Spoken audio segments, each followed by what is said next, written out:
Article 105 संसदीय विशेषाधिकार। इसका अर्थ होता है कि संसद के सदस्यों को संसद और उसकी समितियों की कार्यवाही में भाग लेने के लिए दिए गए कुछ अधिकार। इनको अधिकार कहाँ से मिलते हैं?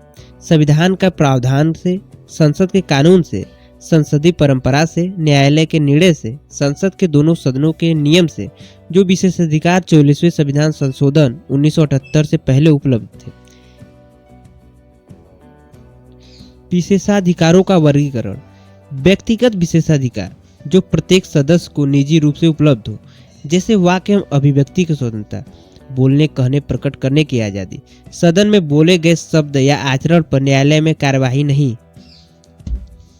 जब तक संसद की कार्यवाही चलने के दौरान न्यायालय सम्मन नहीं कर सकता।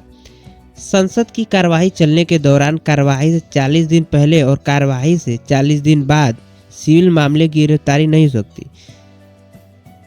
सिविल मामला होता है कि अपराध से संबंधित न जुड़ा हो, जैसे जमीन, नौकरी।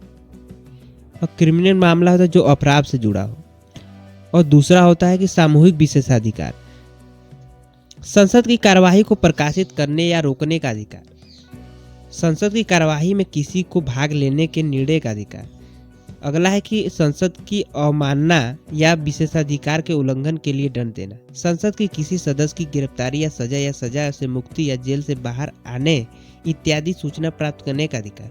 संसद की परिसीमा के भीतर किसी की गिरफ्तारी अध्यक्ष या सभापति की अनुमति के बिना नहीं होगी।